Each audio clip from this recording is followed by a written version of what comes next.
Thanks so much. I'm really delighted to be here today to tell you about my work.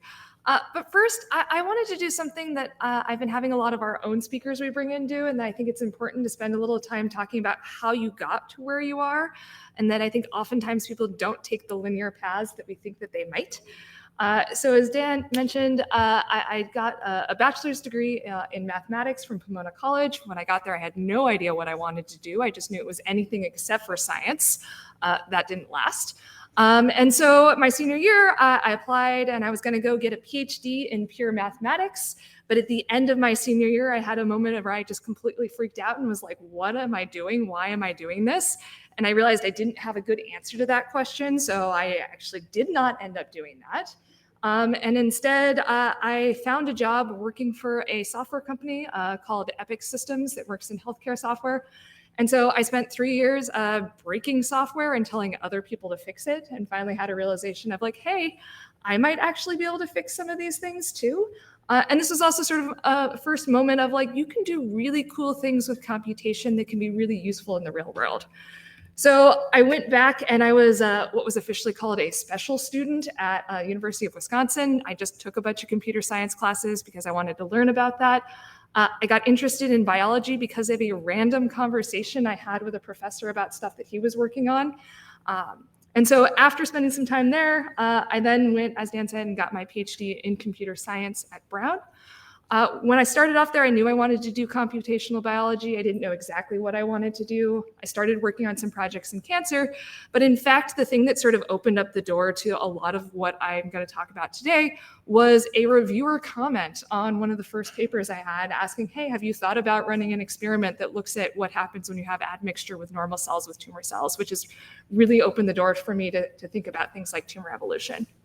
So from there, I've spent the last 10 years at this place called Carleton College. It's about an hour away from here. And like Dan said, it's a little bit of a different kind of institution than maybe the ones that you've heard about. It's got about 2,000 students. We only grant bachelors of arts, not even bachelors of science. The idea here is really thinking about a focus on liberal arts education, and that if you have a broader background, you're going to be better suited and better able to solve a lot of today's real world problems.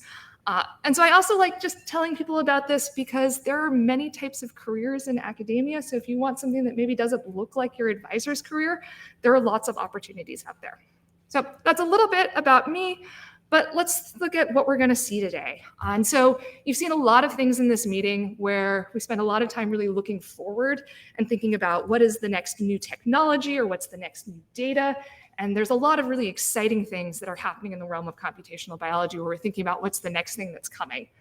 But I also think it's really important to spend some time looking in the other direction and really thinking about how did we get to where we are and what can we learn from the lessons in the past.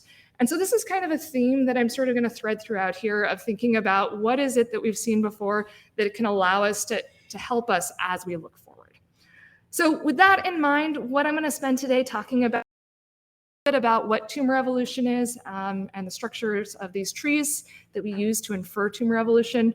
We're then going to spend some time talking about what I call consensus algorithms and then distance measures on these trees. And then I'll lastly spend a little bit of time looking at sort of future directions with this. So let's start with some background. So we're not a room full of cancer biologists, so I just want to give a little bit of background on there. So cancer is a genomic disease. And what happens is at some point in the past, a cell acquires a somatic mutation. So this is a mutation that occurred during a patient's lifetime. And it might give that cell a selective advantage. And so as time goes forward, mutations are acquired and you eventually end up with uncontrolled cell growth, which results in a tumor. These types of mutations can be lots of things. The simplest version is just a single nucleotide variant where a single base pair has changed. But oftentimes in cancer, you can have other types of aberrations. It's quite common to have larger things that we'll call structural variants or copy number aberrations, where entire segments of DNA have been changed. So in a copy number aberration, you might have a region that's been completely deleted and removed, or potentially duplicated and added in a different spot within the genome. You can have things that do not affect the content of the DNA, but just its rearrangement. So something like an inversion where a segment of DNA has been flipped around, or translocations where your different chromosomes break and glue with each other. And it can just keep getting more complicated from here. There are complex structural variants where many of these types of aberrations might happen sort of on top of each other. You can have whole chromosome or whole genome events. And the longer we study cancer, the more we find that there's all sorts of things that are happening in there. It might be related to methylation or the tumor microenvironment.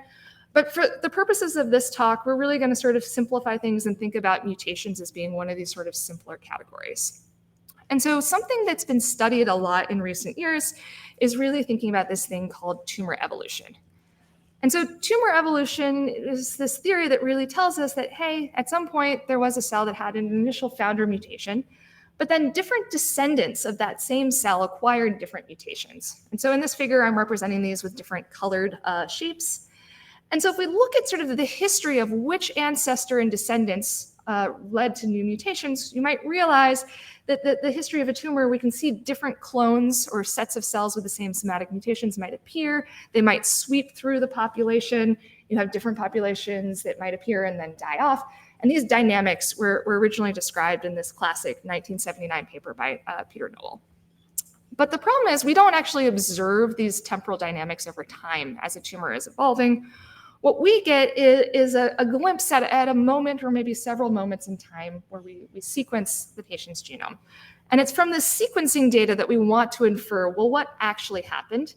And in this case, we want to infer a particular type of rooted tree that tells us, which populations were ancestral to other ones. And so being able to infer this tumor evolutionary history is something that can be useful because in general, when we're studying cancer, the more we know, the better.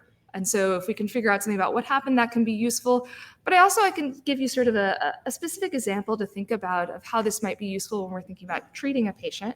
So if you have a patient whose tumor evolutionary history was the one here, and we gave them a treatment plan that was able to target, say, this blue triangle mutation, as well as this yellow square mutation, that patient might be less likely to relapse because we're targeting mutations that exist in the entire sort of heterogeneous collection of cells. Whereas if the treatment plan for this patient was only one or the other of those, we might actually have a patient that's going to be more likely to have cells survive from the treatment and potentially relapse. So what do these trees actually look like? So here's an example I pulled from a recent paper just to give you sort of a sense. So this was a tree that was inferred using a method called physics. We love our clever names here. And so this was from using a combination of both single cell and bulk sequencing data from a patient with acute lymphoblastic leukemia. And so what you'll see is we've got nodes that are labeled with the name of the gene that had a mutation in it. And we can see that in this case, it appears that there was an early mutation, and then there were sort of 3 separate branches that spanned out from there. And that each of these higher up mutations are then inherited by the later descendants. And so in this case, we can sort of start to see what it might look like that we're trying to infer.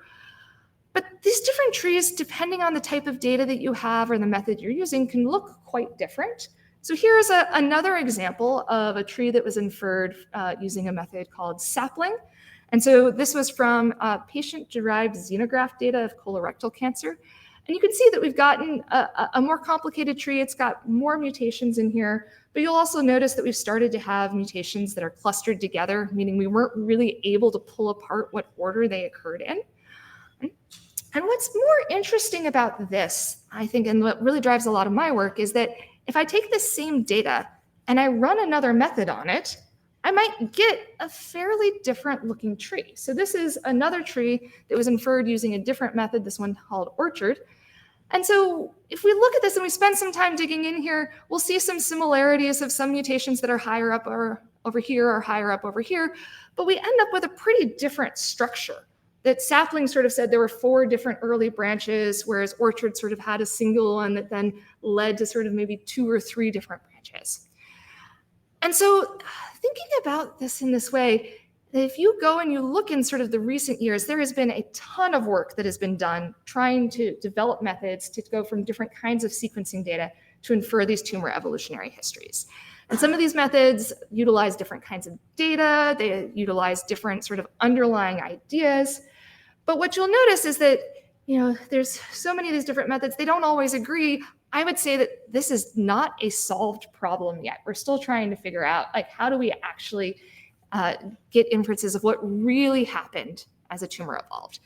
And so One of the things that I spend a lot of time thinking about is, not just how do we make the next, latest, greatest, newest method with whatever the latest data is, but how do we make better use of this large body of work that has already occurred? And what do we do to make sure that the methods going forward are in the best possible place that we're going to keep improving? And so this is really the idea that underlies a lot of the work that I'm going to tell you about today. So this is where I'm going to move into this next section of thinking about something I call a consensus algorithm. And so to think about this, I'm going to sort of step back from cancer for a moment and go back to classic phylogenetic trees.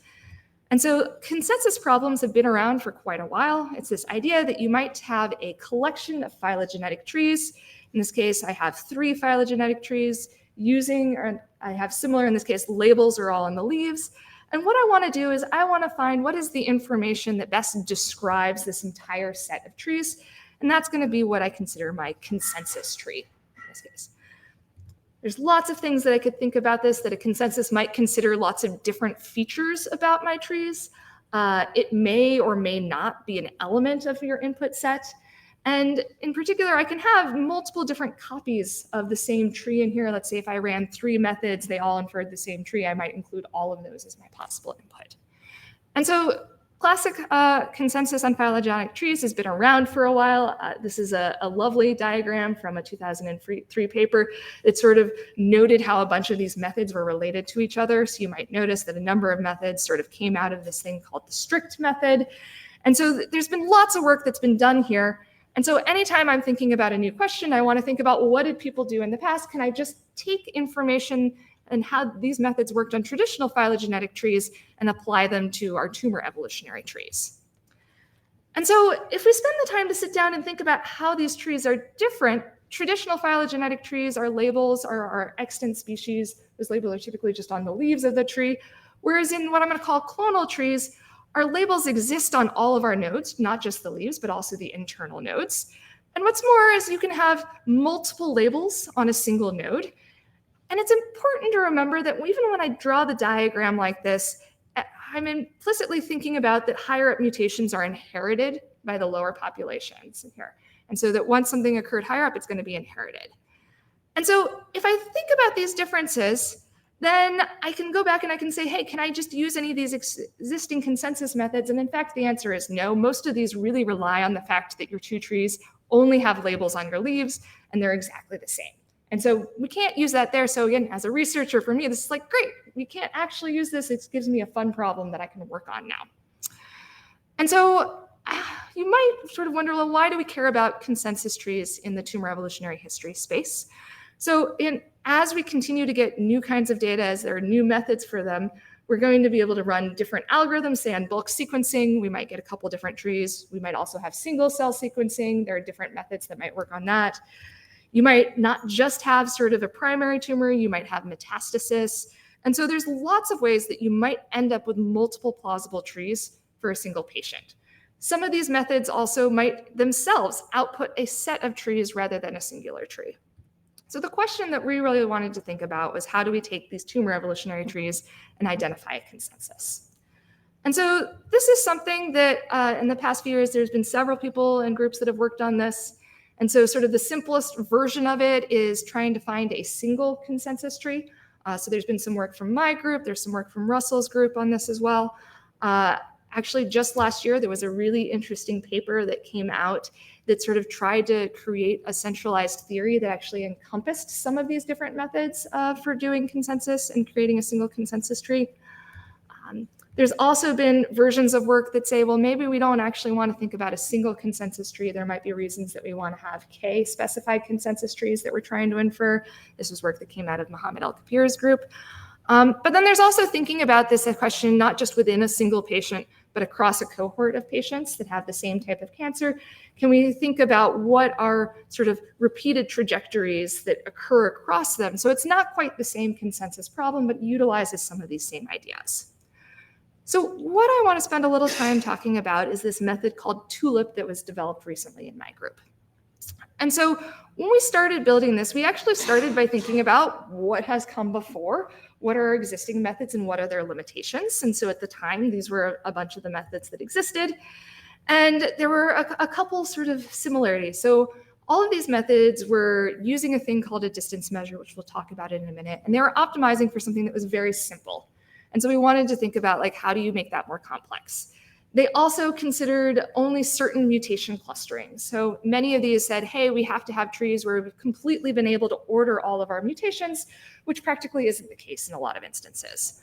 And then a third limitation was effectively treating all input trees as sort of exactly the same. Whereas if you have something and you know, oh, this was really high quality data that was inferred here, you might want to treat that with sort of more emphasis or more weight.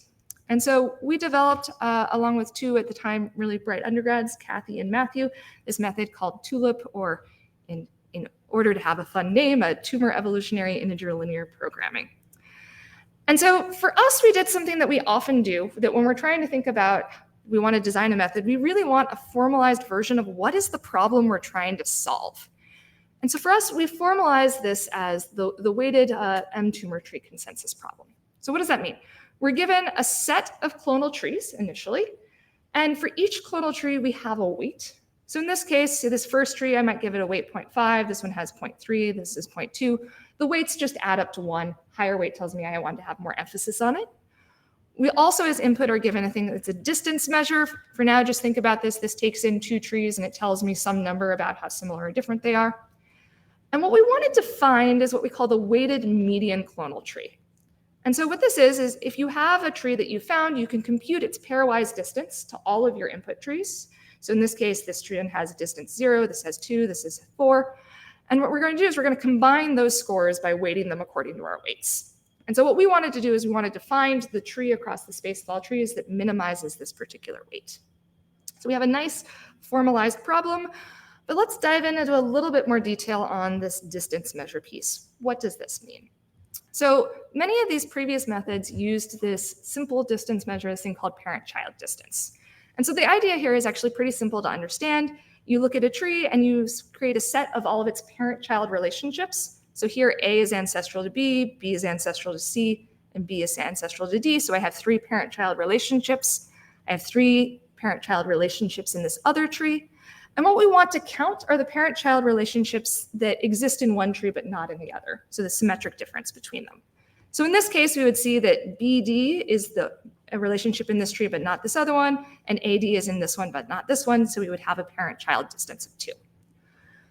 So this is a simple distance measure. We took just sort of the first step of something that's extending this. It's something called ancestor-descendant, which is really the same broad idea, but we're going to consider sets of ancestral relationships. So A is ancestral to B, and to C, and to D, and to E.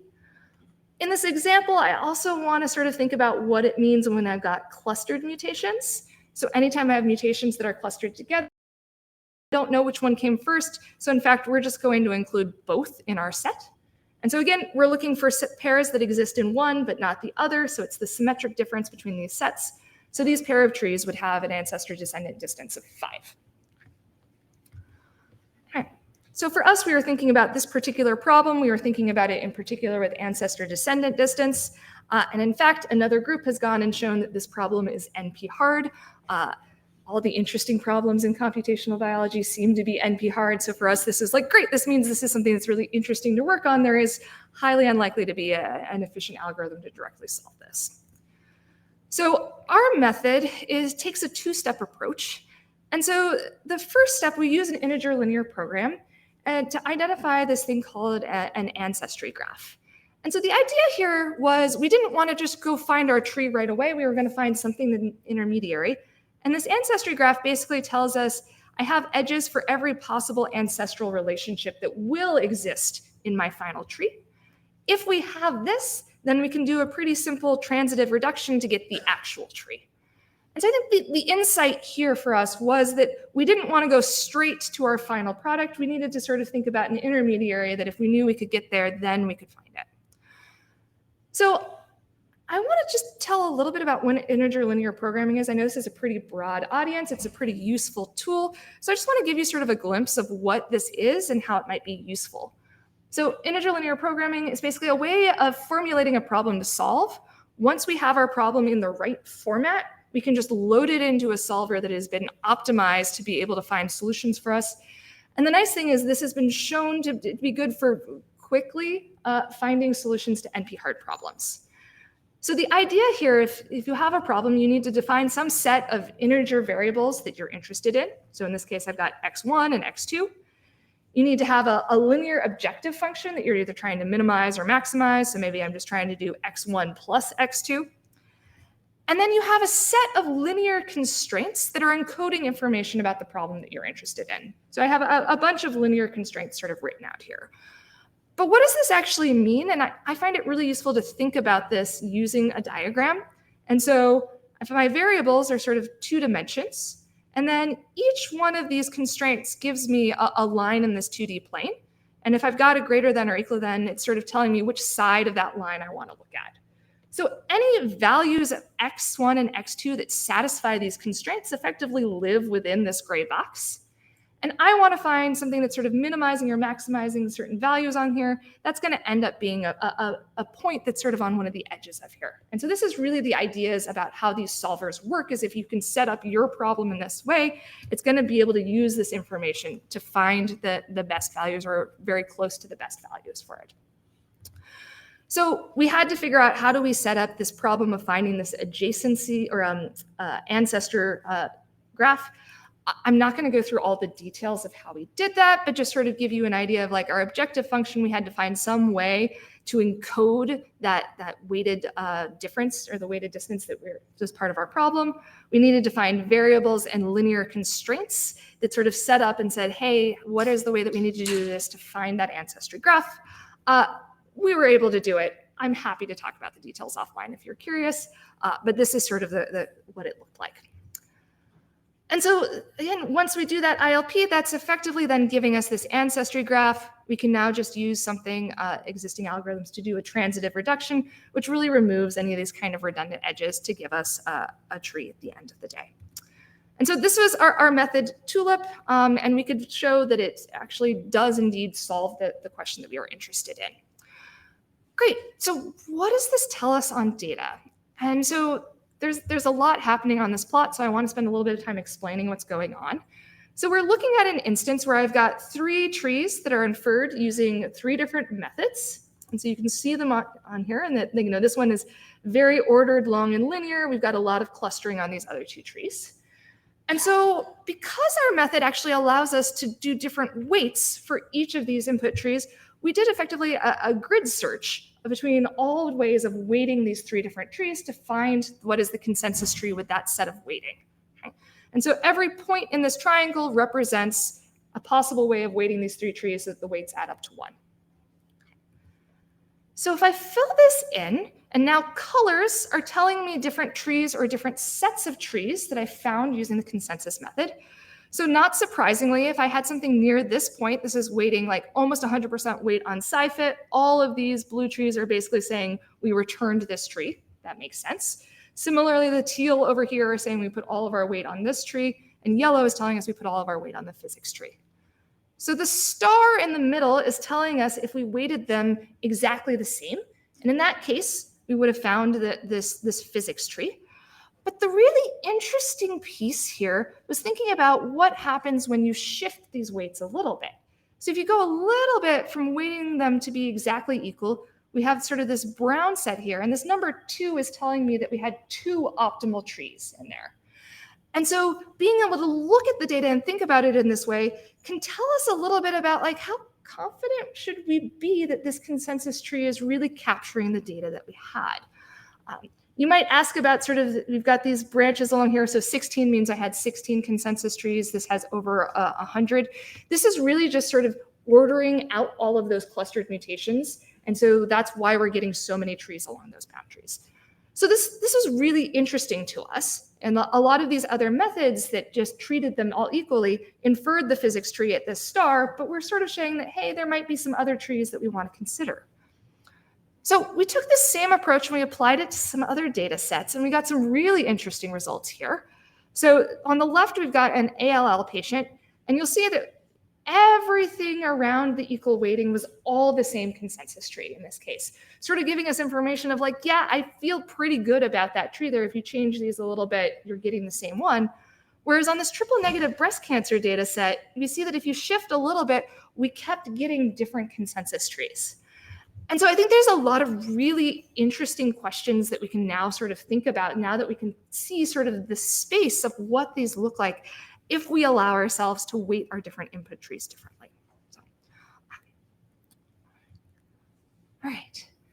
So sort of wrapping up on that, I talked a little bit about tree distances in there, but where do these come from? Why do we use certain ones? This, like, actually, as my group was working on consensus problems, is really what got me interested in thinking about, but how are we computing the distances in here? What should we be doing? And so, and I'm going to go back to sort of classic phylogenetics. It's this question of I've got two trees. How similar are they? We think about a distance measure where if they're smaller values, mean the trees are more similar. If they're larger values, they're less alike. Oftentimes, this shows up as a value between 0 and 1, but not always. Sometimes in the literature, rather than thinking about a distance measure, you might think about a similarity measure where these things have just swapped around. And so in that case, smaller values means they're less alike and larger values mean they're more alike. So again, let's just look at a simple example from sort of the past, thinking about traditional phylogenetics. So something called symmetric distance or Robinson-Folds difference has existed for quite a while. So in this case, I'm looking at phylogenetic trees. They happen to be unrooted. And what we're doing is something very similar to what we saw with parent-child, but we're going to look at every interior edge. And every interior edge in this tree, if I remove it, gives me a partition of the leaves. So in this case, I would have D and F over here and A, B, C, E, G over here. And so that corresponds to this partition. And so you can look at the set of partitions for all 4 interior edges. You can do this for 2 trees. And we say, what are the partitions that are unique to one tree but not in the other? In this case, I've highlighted in red the 3 that are unique. And so this is exactly how we compute the symmetric difference. This is actually the motivation for things like the parent-child distance, where we're using the symmetric difference, came from this idea. So again, once again, we've got a problem that there are lots of methods out there, but because our trees are different, we can't just wholesale apply existing methods to them. So why would thinking about distances be important if we're really interested in inferring clonal trees? So I'm going to come back to one of my favorite slides of being like, there's so much work that has been happening in here, but what actually happens? What do you need to do when you design one of these new methods that infer a clonal tree? So oftentimes you're going to want to compare and say, hey, someone else inferred this tree. This is what our tree looked like. How do we actually compare those? But also, importantly, because we're trying to figure out what a tumor's evolutionary history looked like, we never really know the gold standard or what it actually happened. So in most instances, if you're going to design one of these methods, you're going to run simulations and create your own set of trees where you know the answer. But how do you decide how well your approach compared to that simulation? You're going to do this benchmarking, and you're going to use some way of saying, hey, which of these is closer to the ground truth? And so lots of people were using lots of different ideas. There were lots of sort of types of relationships. So this was a graph from a paper that they're using pairwise ancestral relationships. This paper was looking at number of erroneous parents. And we really said, can we sort of take these ideas that people are using and build something that's a little bit more formalized and build an actual distance measure to allow us to have more consistency as we think about when we want to benchmark these new methods. And so there's been a good amount of work in recent years thinking about how we design different distance measures, but in particular thinking about what are these features that are important when we're considering tumor evolutionary histories. And so I sort of think about this like there were a couple different eras of development. So era 1 was sort of this like ad hoc of what are these relationships that we've already been using? Can we formalize those as distance measures? This is really where things like parent-child and ancestor-descendant came from, was formalizing metrics that were already being used. The second sort of era of development of distance measures really utilized the fact that a lot of these methods that are inferring tumor evolutionary histories have to make assumptions about how tumors evolved. And so many of the earlier methods used this assumption called the infinite sites assumption. The idea here is the genome is really big, mutations are relatively rare. So what that means is in the time that a tumor is evolving, it's really unlikely that you're going to have the same mutation appear twice or have a mutation appear or disappear. So it seems like a very reasonable thing to say, let's use this assumption as we start thinking about cancer genomes. And so where I want to sort of start is looking at a method that was designed by students in my group to be able to capture some more of the important information for thinking about how tumor trees, we might actually want to think about those as different. And so to motivate this, I just want to start by looking at a pair of trees. And so if you remember, when we're thinking about cancer, we've got labels on all of our nodes, and any of those labels are going to be inherited by all of the descendants. And so what that means is if I had something that was different between these trees closer to the root, that difference is going to get inherited. So I might want to think about that as making these trees much more different than if I had differences that appeared at the leaves. This is sort of this idea of you might not want to do a standard sort of edit distance where you're just counting the number of changes, because for us, it really mattered where those changes were on the trees.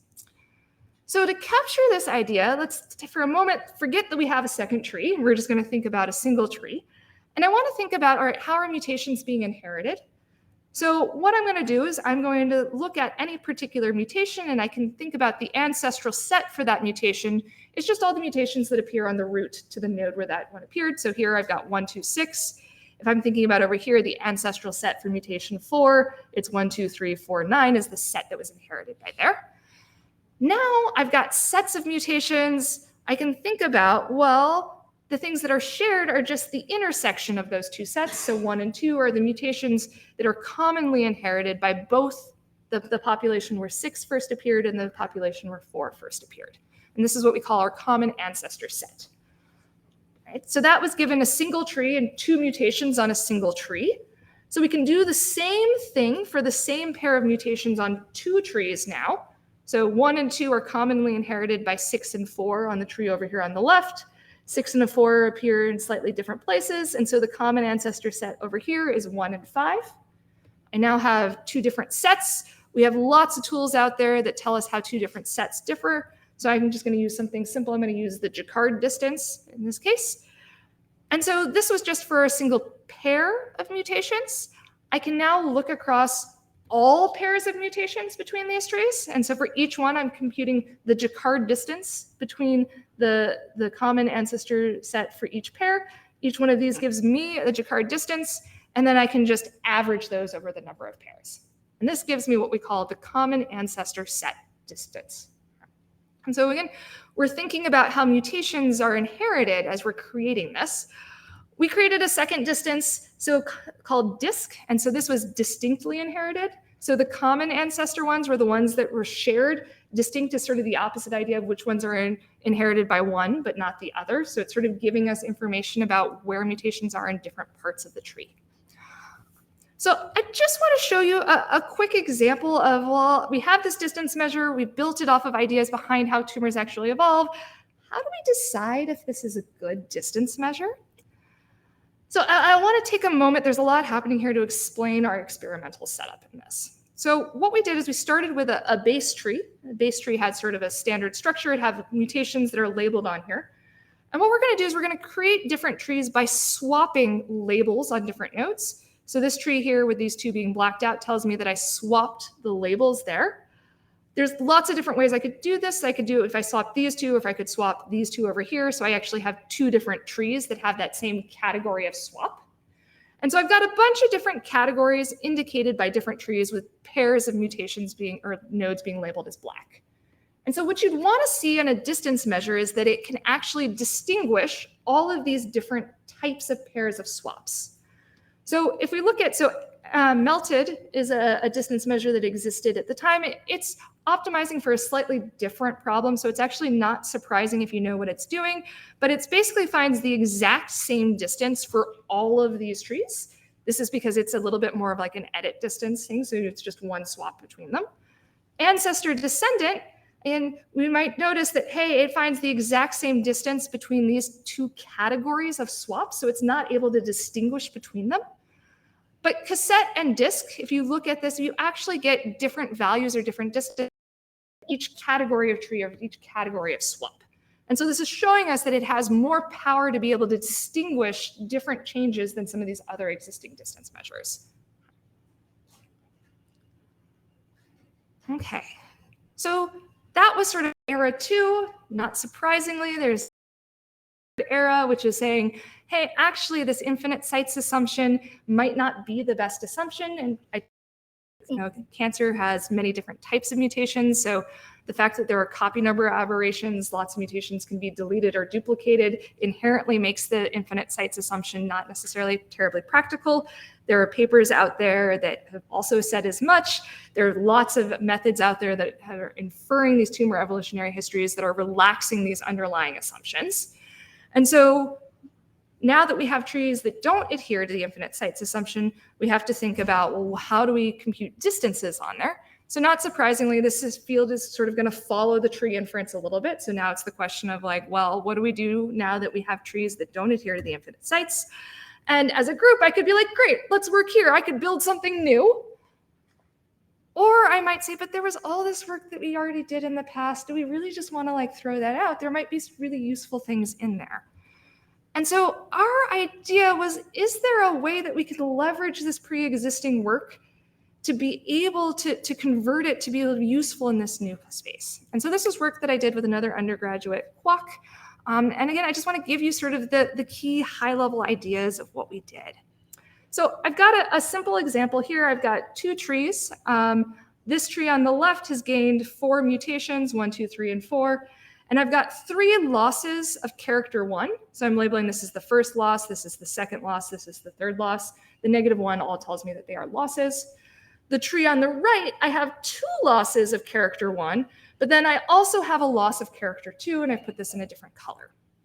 And so what we want to figure out is, all right, if I want to compute a distance between these 2 trees, I kind of need to figure out which losses I want to match up to which losses over here of that same character. And so we're going to do this using a bipartite matching graph. And so the mutations that are gained are really easy because it's gained once in each tree. You just draw an edge, they are matched, they're really boring.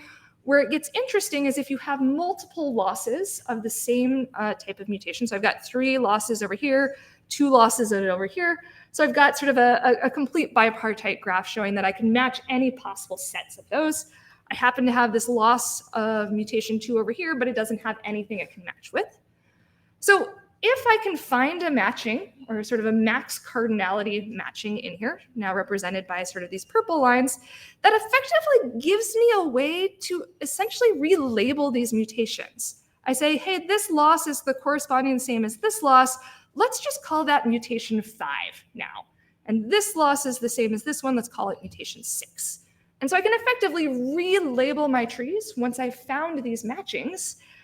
But now I effectively have trees that adhere to the ISA, or the infinite sites assumption.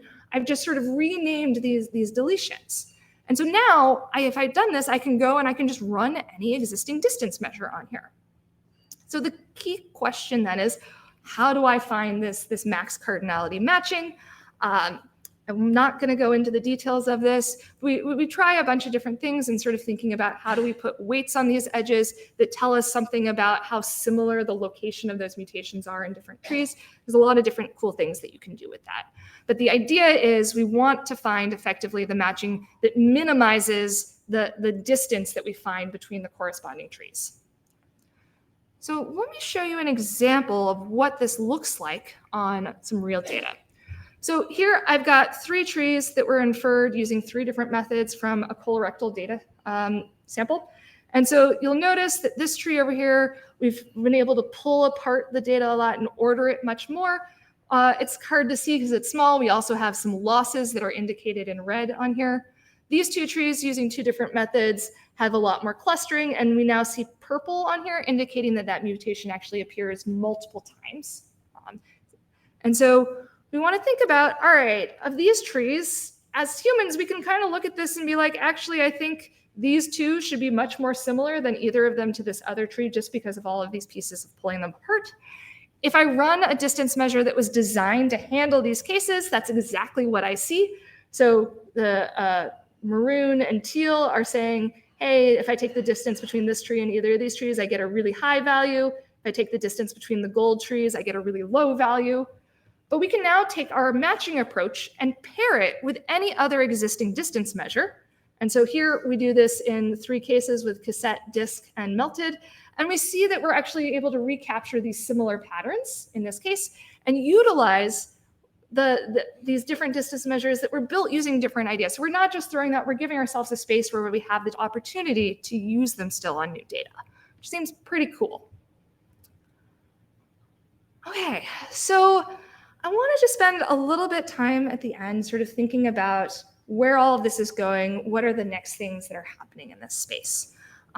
So one project that we've been working on, which you'll get to hear more about at 4, you should come hear Thea's talk, is really thinking about, I have these 2 different trees, I can compute distances, distances give me a single value, but where actually are those changes? And so we've been working with Eric, who's another member of the CS department who focuses on visualization, to really think about how do we build tools that allow us to better encode where the distances are in these trees that are contributing to these different kinds of distance measures. And so that's this tool called Vector. You should come hear more about it later this afternoon. If you were here yesterday, I had 2 students talking about what does the space of these trees look like? And so this is a question I've been long thinking about. We have these different assumptions, people are creating these different simulated data sets, but what do we actually know about what the collection of trees in those spaces look like? Can we actually enumerate all of them? And so they've really been designing some algorithms and looking at different features of these entire spaces of trees, which really might inform a lot of the simulation experiments that people are running when they need to test their tree inference methods to make sure that you're actually testing across a broad variety of what that space of trees actually looks like. Another question that I personally think is really interesting one is, how do we validate these distance measures? So I spent a lot of time trying to explain this experimental setup to you. Others that have started to build distance measures have sort of followed the same suit. This is an example from the MP3 paper, where rather than swapping labels, they just sort of moved nodes around. But this is still a pretty ad hoc way of setting up an experiment. And so trying to think about, like, how do we better capture what it means for a distance measure to be good? We've both done some experiments where we sort of create classes of different trees, and then we try to cluster them using versions of hierarchical clustering that use these different distance measures and try to recapture the clusters that are in there. But this still feels rather unsatisfying. And trying to think about just how do we create them, how do we validate them, and how do we decide what distance measures are really going to be useful in which circumstances? I think there's a lot of really interesting and important questions in this space. And then finally, a lot of this is all really building up to all right, we do have the next new data that's coming, and we're slowly chipping away at these assumptions. And so what is the next new methods out there for inferring tumor evolution? And this might be where your work is in there. And sort of thinking about, again, how we can utilize the work that's come before, and how do we think about and really evaluate our own work, I think is a really important question, especially in the realm that we live, where we really don't know the true answers a lot of the times. So with that, I've told you a lot today sort of about tumor evolution. We've thought about some different ways of thinking about how we use consensus as a way to improve maybe the results that we're getting across different methods or different types of data. All of that relies on these different distance measures. And then really thinking about where this is going. The world of tumor evolution has been a very hot area for the last I guess 10, 15 years. Wow, that makes me feel old. And there's still a lot of work to do there. And so there's a lot of cool things, but I think there's a lot of work that is not just at what's the new thing, but how do we push this whole area forward? So with that, I just want to thank, again, all my students. All of this work was done entirely by undergrads.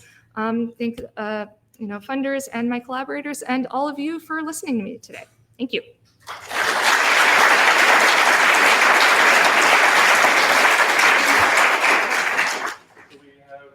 Some time for questions. You want to join us on